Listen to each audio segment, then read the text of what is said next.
I once met a man who trained himself not to dream. What he seems to have seen was a glimpse of everything. He's been painting pictures on canvas since age 13 and claims he only exists in the mind of a higher being. And I enjoy his work, mostly scenic landscapes, but each one is focused on an easel where the man paints himself, painting himself and all that's in his visual field. He said this was the only way he could make himself real. Ever since he could remember, he had one nightmare reoccur.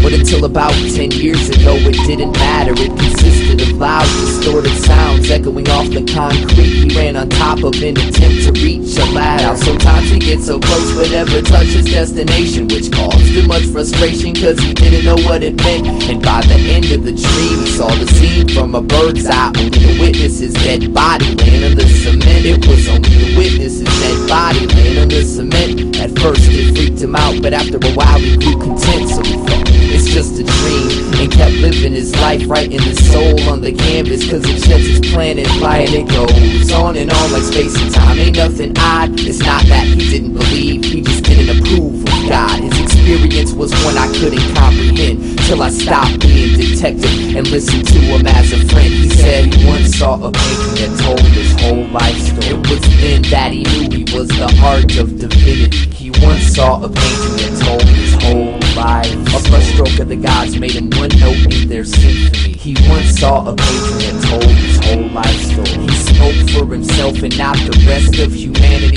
He once saw a painting that told his whole life. And I realized that I'm not real, God just imagined me.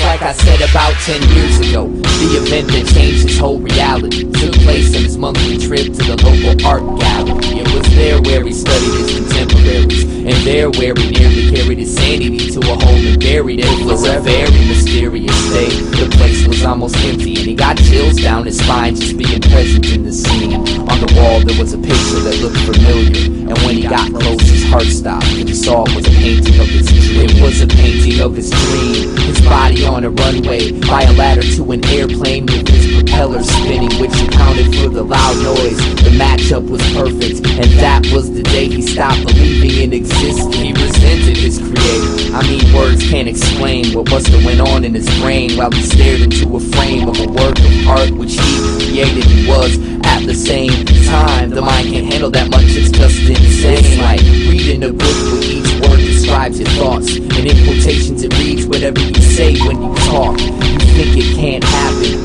but it did happen. I guess there's surprisingly wide cracks in each life sidewalk. He stumbled upon an answer when he never had a question, and decided to stop dreaming to maintain his mental health.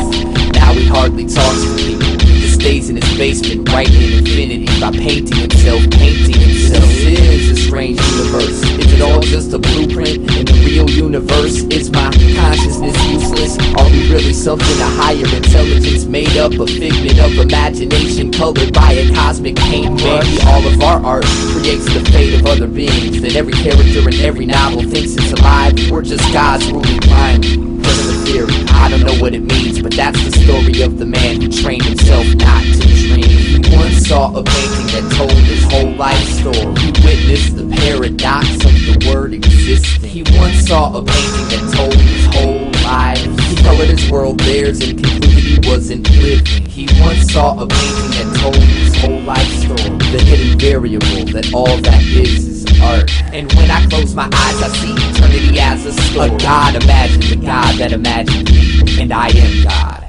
And so on, so on, so on.